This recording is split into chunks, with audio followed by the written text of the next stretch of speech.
ہم خدا یسوع ناصری کی شکر گزاری کرتے ہیں اس خاص وقت کے لیے اور اس مقدس دن کے لیے، پاک جمعرات کی عبادت کے لیے، خاص دن کے لیے جس رات خدا یسوع مسیح پکڑوائے گئے۔ انہوں نے اپنے شاگردوں کو جمع کیا اور آخری فسح کھایا، اور آج ہم عزیز میموریل چرچ میں موجود ہیں اور خدا کی شکر گزاری کرتے ہیں کہ اس نے ہمیں توفیق دی تاکہ ہم اس کے بدن میں اور خون میں شامل ہو سکیں۔ اور آج ہمارا خدا ان کے گھر میں جمع ہونے کا بڑا مقصد یہ ہے کہ ہم اس کی یادگار کو بنا سکیں، کیونکہ خدا ان کے کلام میں لکھا ہے کہ جب ہم اس کے بدن کو کھاتے ہیں، اس کے خون کو پیتے ہیں، تو ہم اس کی موت کا اظہار کرتے ہیں۔ سو خدا کرے کہ جب ہم اس کے خون کو پیتے ہیں، اس کے بدن کو کھاتے ہیں، تو ہماری زندگی کی ساری پریشانیاں، مشکلات، بیماریاں یسوع کے نام سے جا سکیں۔ ہم اکثر گیت گاتے ہیں کہ تیرے مار کھانے سے یسوع میں نے شفا پائی ہے، لیکن اس سے اگلے لفظوں پر غور کریں تو بڑے بابرکت لفظ ہے کہ اس کے خون بہانے سے ہم نے مخلصی اور رہائی پائی ہے۔ سو خداوند کرے کہ جب ہم اس کے خون کو پیتے اور گوشت کو کھاتے ہیں تو ہماری زندگیوں میں رہائی اور چھٹکارا آ جاتا ہے۔ یسوع آپ کو برکت دے، آمین۔ آج ہم خداوند کے گھر میں اس لیے جمع ہوئے ہیں تاکہ آج ہم خداوند کی اس یاد کو بنا سکیں جو اس نے پکڑوائے جانے سے پہلے اپنے شاگردوں کو جمع کیا اور ان کے ساتھ آخری فسح کھایا۔ سب شکر گزاری کرتے ہیں خداوند قدوس کی کہ اس نے ہمارے لیے اپنی جان صلیب پہ دے دی، اور اس سے پہلے اس نے آخری فسح کھایا۔ اور آج ہم پاک کلام میں سے شاعر بانی کے متعلق، پاک شراکت کے متعلق سیکھیں گے، اور ہم پاک کلام میں سے دیکھیں گے پہلا کرنتھیوں کا خط اس کا 11واں باب اور اس کی 26 آیت میں اس طرح سے لکھا ہے، کیونکہ جب کبھی تم یہ روٹی کھاتے اور اس پیالے میں سے پیتے ہو تو خدا کی موت کا اظہار کرتے ہو جب تک کہ وہ نہ آئے۔ پاک کلام میں پڑھے، اس میں سمجھے اور قبول کیے جانے تو اس کی خاص برکت ہوتی ہے۔ آج ہم خدا کے پاک کلام میں سے خاص اس موضوع پر غور کریں گے، اور جب ہم پاک شراکت کی بات کرتے ہیں تو اس کو مختلف نام دیے گئے ہیں۔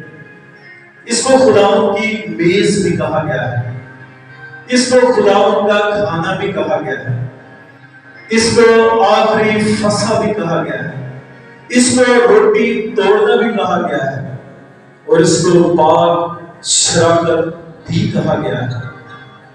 خداوند یسوع مسیح جس رات وہ پکڑوائے جانے والے تھے تو انہوں نے اپنے شاگردوں کو لیا، ان کو جمع کیا، اور خداوند کے پاک کلام میں جب ہم پولس رسول کے خطوط پر غور کرتے ہیں تو خداوند کے پاک کلام میں خدا کا بندہ مقدس پولس رسول کہتا ہے، کیونکہ یہ بات مجھے خداوند کی طرف سے پہنچی اور میں نے تم تک بھی پہنچا دی۔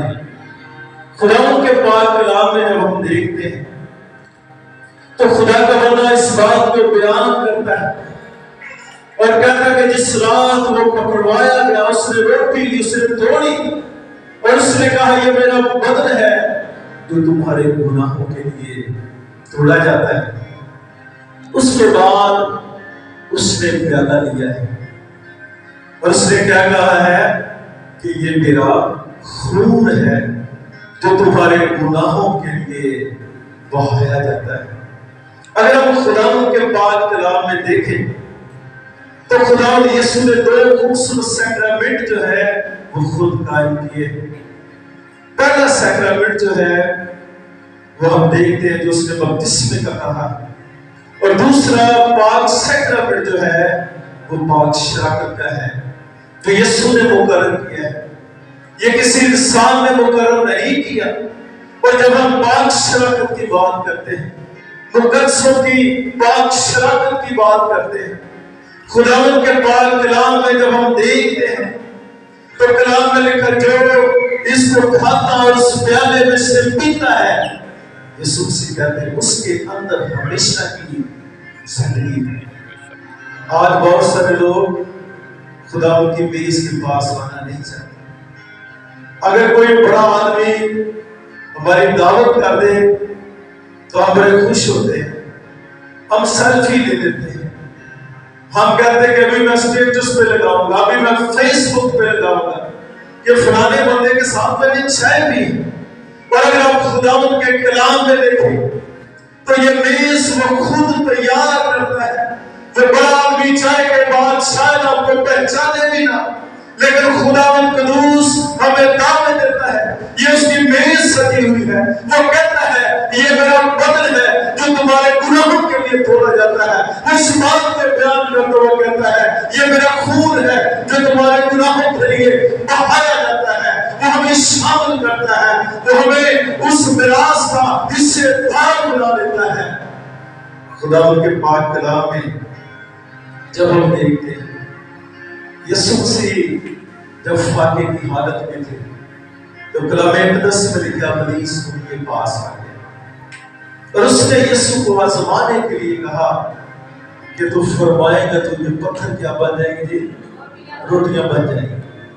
تو یسوع نے اسے کیا کہا کہ آدمی روٹی سے زندہ نہ رہے گا بلکہ ہر وہ بات جو خدا کے منہ سے نکلتی ہے اور خدا کے منہ کی جو بات ہے اس کا کلمہ جو ہے جو متکلم ہوا ہے، جس نے جسم اختیار کیا ہے، اس کا نام یسوع ناصری ہے، جس نے یہ لفظ کہے کہ جو مجھے کھاتا ہے کبھی بھوکا اور پیاسا نہیں ہوتا۔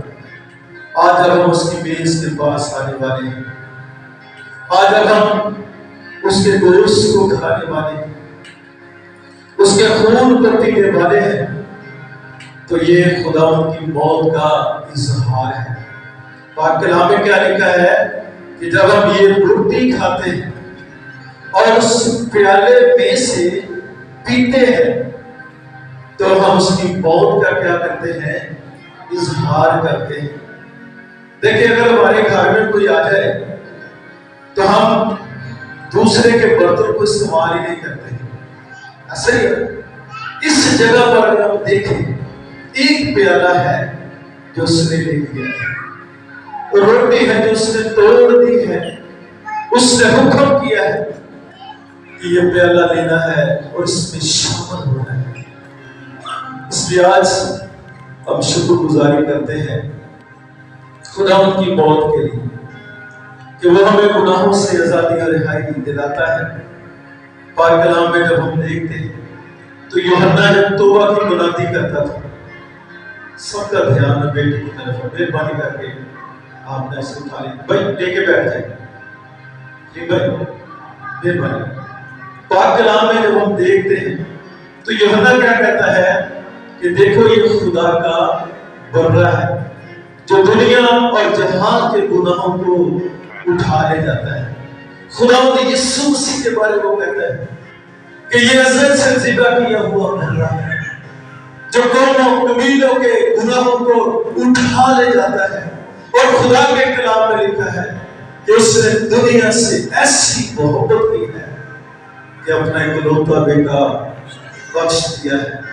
کلام میں کیا لکھا کہ جو کوئی اس پر ایمان لائے گا وہ ہلاک نہ ہوگا بلکہ ہمیشہ کی زندگی پائے گا۔ آج جب ہم اس کی میز کے پاس آنے والے ہیں تو اپنے آپ کو خالی کر دیں اور آج اس سے کہ خدا میں اپنے آپ کو خالی کرتا ہوں، خالی کرتے ہیں تاکہ جب ہم تیری میز کے پاس آئے تو خدا تیری بلیسنگ، تیری برکت ہماری زندگی میں ٹھہر جائے۔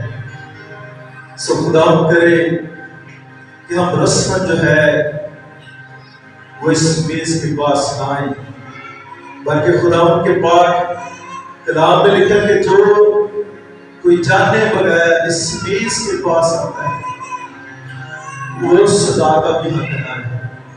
ہم نے جاننا ہے، ہم نے اپنی زندگی پر، حالت پر غور کرنی ہے کہ یہ کس قدر ہماری زندگیوں کے لیے خاص ضروری ہے۔ اور پولس رسول بھی اس بات کو بیان کرتا ہے اور کہتا ہے کہ جب وہ پکڑوایا جانے والا تھا